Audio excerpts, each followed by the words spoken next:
Hello everyone, so this is a different style of video again on the channel. I mean, I know I only have 4 videos, but I'm just trying to see what I enjoy filming, what you guys enjoy watching, and yeah, just sort of trying something new. With this video, like I say, it's going to be more of a talk heavy video. If you're not a fan of that, maybe click away. If you want to see what I've got to say and you're interested in the title of the video, by all means stick around. I'm hoping for around the 10-minute mark on the video. Not too sure how long it's going to be, so apologies if it was a short one. But yeah, before the video starts, make sure you drop a like, leave a comment, any thoughts or feelings on the video, anything you want to see in the future, and of course don't forget to subscribe. But with no further ado, let's get into the video.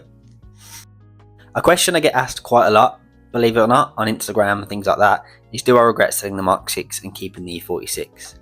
For those of you that don't know, I did have a Mark 6 Golf before this, the one on the screen just there, and I bought the E46 as a daily, decided to keep the E46.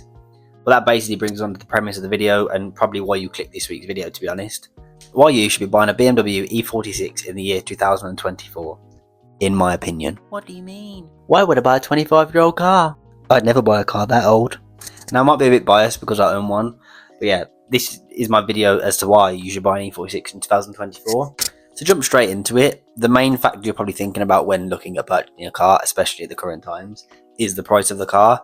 Now, you can pick up a relatively clean example of an E46 for under £2,000 right now. If you look on Facebook Marketplace, you'll find those deals. Now, of course, like with all cars, there's people asking stupidly high prices, which they're not worth that, don't get me wrong. But like I say, if you look for a relatively normal person that's selling it at a normal price, you're looking at around, I mean, you can find them for under £2,000. They're about 3-4-ish for a decent spec one. But like I say, for around that mark, there's a very cheap price for a full car. For that price as well, you're looking at one that comes with the inline-six BMW petrol engine, which is renowned in these cars. That's your 320s, your 325s, your 330s. Yes, you could get a 4-cylinder variant, but let's be honest, who wants one of these in a 4-cylinder? Not all 4-cylinders are bad, but the BMW 4-cylinders, awful engine. Now back to the price. In its stock form, my car only set me back £1,300. I mean, that was a year or two ago now. So like I say, with the whole current market prices, you're looking around the 2,500 mark. But a little bit less about the cost of my car, because there will be a full cost breakdown of that build coming soon to the channel, if that's what you want to see. That'll be a full list of everything I've done to the car, what it's cost me to build, and basically how you can get a car to that point on a very tight budget. So yeah, back to the topic at hand. The inline-six engine with some minor modifications. Like with mine, I've only got the Backbox Elite. These engines can sound actually really good. Don't get me wrong, as a lot of you will know, BMWs, especially the 36s and 46s, I mean, arguably most BMWs in general, it's very easy to make these cars sound terrible and really raspy. But with some minor changes, some subtle changes, these exhausts can actually sound really good. Don't get me wrong, any car in its stock form is a basic car, and you're probably watching this as a car guy, not just someone who likes stock cars, because that'd be pretty strange. In its stock form, the E46 is not the best looking car. They were well ahead of their time with their looks and the body lines and things like that, but it's not the most aesthetic car in the world in its stock form, as all cars. But that is also one of the good points as to why you should buy an E46, due to the fact that the aftermarket support for these cars is ridiculous. There is so many different routes you can go down with these cars. The possibilities are literally endless. Whether you like a more OEM option, there is the M Sport package on the BMWs. You can either have a factory M Sport car if you're lucky, or you can buy the M Sport parts. There's the rear bumper, side skirts, front bumper, interior parts, some other minor modifications you can do. Like I say, these are factory things, and they'll give you that sort of up on the aesthetic and make it a lot nicer of a car to drive. Now, it's not to everyone's taste, but you can very affordably M3 rep these cars. So you can buy the arches, the bumpers, the bonnet, the skirts, pretty cheap. You can either get the OEMs, like I say, off Marketplace, which they are quite expensive, but there is fiberglass options, ABS options. They're relatively cheap, not to everyone's taste, but like I say, if you're just after the look, similar to what I did with the Golf, then you can just rep it basically. Now, for you JDM drift boys and girls, you'll be happy to know there is a multitude of kits you can get for this car to achieve that JDM drift stance look. My personal favourites are the HM Aerosport kits, there's the click tuning kits. They're very big size skirt, body low, give you that really aggressive stance look. I think they look absolutely amazing. Again, not to everyone's tastes, but like I say, that is the beauty of the E46. It doesn't have to be. No one E46 has to look the same.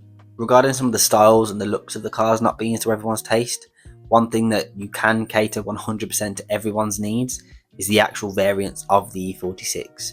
Now what I mean by that is the actual car itself, the facilities they come with, the 4-door, 5-door estate, things like that. So I'll go over now the different options and, like I say, why they cater to absolutely everyone. You have, to begin with, the coupe, which in my opinion is the best car, of course, because I'm a little bit biased. But like I say, that's the one variant which you'll probably mostly recognise for the E46 because that's what the M3 came in. You also have the sedan, which is the 4-door variant, making it more suitable for the family needs. If you just want the 4 doors, if you have more people to carry, if it's more of a daily, or some people just prefer the 4-door cars, that would be more suited to you. As well as this, the E46 also came in a wagon / estate, whichever you prefer to say. I think they look amazing as well. Like I say, that's another variant that a lot of people have a love for wagons and estates. So if you have that, you want an E46, there's an option for you. We don't really talk about this one, but the E46 did come in a compact.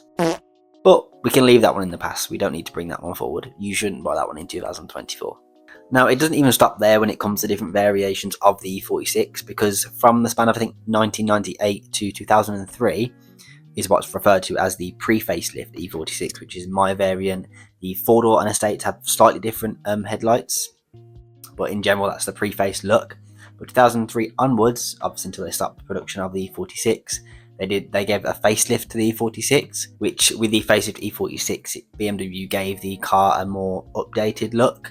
It's more of it is a one-piece, more sleek-looking headlight. Now again, with all things, it is down to personal preference. I know a lot of you E46 guys in the community will back me up on this. Pre-facelift are the best looking E46. Anyone that doesn't agree, of course, it's your preference, but all I will say is there is a reason they didn't make a facelift M3. If you were apprehensive about buying a really old car and you wanted to get something closest to the date as possible, I think the facelift was produced until 2004, so you could look at getting one of those. Now my BMW E46 is a 2003. It was one of the last pre-phase variants. But when it comes to a genuine all-round car, the BMW E46 platform, you really can't go wrong. It literally can tick a box for absolutely everyone. There is a variant or style or anything like that for everyone. If you have the higher budget for the E46 M3, I mean, they're relatively cheap for that level of car, but they are arguably one of the best M cars ever made. Yes, I know, of course, there's the E92, there's the F80, but in terms of driver's cars and M cars in general, obviously there's the E30 and things like that as well, but in terms of a driver's car, they are well renowned as a very good driving car. Even in their base models like mine, it's a brilliant driving car, but I'll get onto that in a minute. Now moving on from the actual platform variants and the differentiation between them all, just subtle mods themselves. I mean, again, going back to if you want to stay OEM plus, the amount of OEM options BMW had, whatever they were doing in the late 90s, early 2000s, they were doing it right. Their OEM wheel catalogue was absolutely ridiculous. I'll try and find a photo and overlay it now. If I don't, just know, I mean, even to this day, for stock wheels, BMW hold the title for the best looking stock wheels in my opinion. I have a set of the BBS BMW wheels on my car.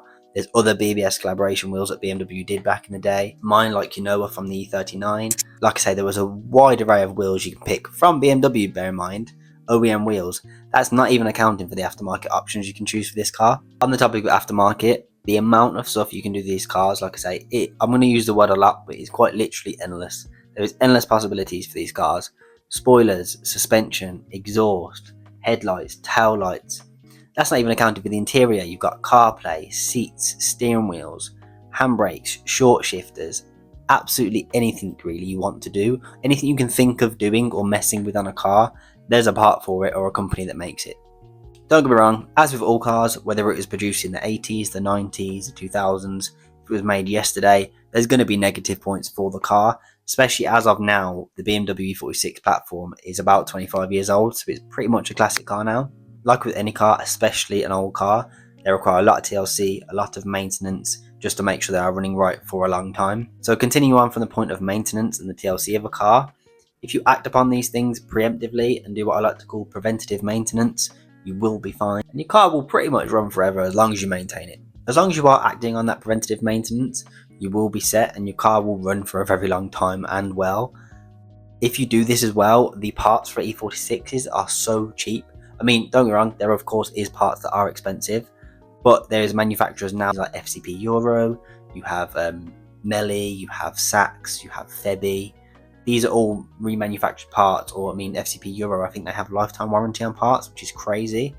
But if you're acting upon these preventative maintenance options like your cooling system, making sure there's no splits in your intake boots, doing all your oil changes, all your services, changing your filters, the cars will run happily. I've seen cars on forums and things like that over 300k miles, which is crazy. Going on from the point of maintenance, another reason you should buy an E46 in the year 2024, basically because they are an old car now, they are so bare bones. They are the easiest car to 1, diagnose, 2, fix your problems, and 3, because they are that old, they are so well documented. There is forums, there's Facebook groups. As long as you can get your hands on the parts from eBay, a scrapyard, wherever you get them from, you can fix this car yourself. Backing up the point of buying one in 2024, if you buy any car now, 2014 upwards, any slight issue, the electric's going to have a panic attack and it's going to lock the whole car basically. You won't be able to do anything yourself. You're going to have to take it to a dealership or a garage. They're going to charge you an arm and a leg and it's going to cost you so much. An E46, you'll probably flag an engine code, you'll plug it into a scanner, tell you exactly what the issue is, you'll fix a £20 part and you'll be back on the road. They are so bare bones and so cheap to run, diagnose, fix, maintain. You should just buy one. I'm no mechanic, I have very basic knowledge. I learned a lot of my mechanical knowledge through my Golf. I've learned so much more through the E46 purely because it's so accessible. You can do it yourself. Even if you're someone that wants to learn the mechanics and the workings of a car, you're trained to be a mechanic, things like that. If you buy a cheap one and try and fix it up, or buy a broken one off Marketplace, somewhere like that, and fix it up, you'll most likely do it in a relatively cheap budget and pretty easy, and you can do that with limited knowledge. Now, I'm going to contradict myself slightly, but like I say, they're very bare bones, very easy to work on, very simple cars. But on the flip side of that, for the age of the BMW E46 platform, they were so ahead of their time with the tech that they had. So for example, they have the buttons on the steering wheel, there's the cruise control, you can make phone calls from the steering wheel itself, you've got interactive displays, there is electronic mirrors, you've got parking assist, reverse sensors, things like that, which yes, I know now is normalities in cars. However, back in its day, bear in mind the E46 started around the late 90s. Having tech like that back then is pretty crazy to me. So that pretty much sums it up as to why the BMW in my eyes is such a great car and you should buy one in 2024. You should buy one in general, but especially right now with the markets increasing. They are slowly increasing in prices. I have saw some going for like 6 and 7 grand. That is absolutely ridiculous. But like I say, you never know where prices can go. Currently they're set around sort of 2-3k, so you can get them relatively affordably. I think they're going to shoot up in my eyes. They have been creeping up in price slowly throughout the years. I mean, look at the E36 now. Some of those prices are outrageous. I mean, you have people trying it currently with E46s. Don't think they're going to get there just yet, but the prices are getting up there. So if you want one, I'd look to get one as soon as possible. So I'm going to reel some points off now just to summarize as to why you really should buy a BMW E46 in the year 2024.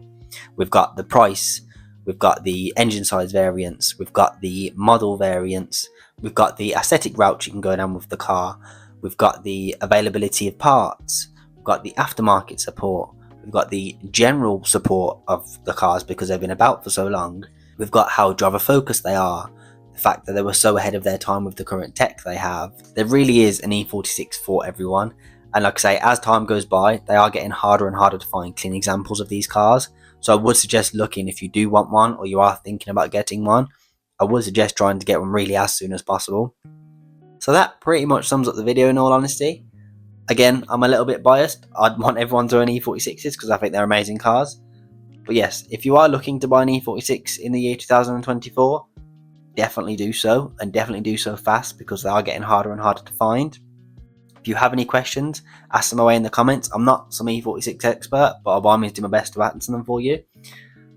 But yeah, if you did enjoy the video, make sure you drop a like, subscribe, leave a comment, like I say, if you've got any questions, thoughts for future videos, if you like this style of video, of course. I do have an upcoming video regarding the things to look for when buying an E46, so if you have anything I'd like to include in that video, definitely drop a comment on that one. But yeah, I will catch you guys in a bit.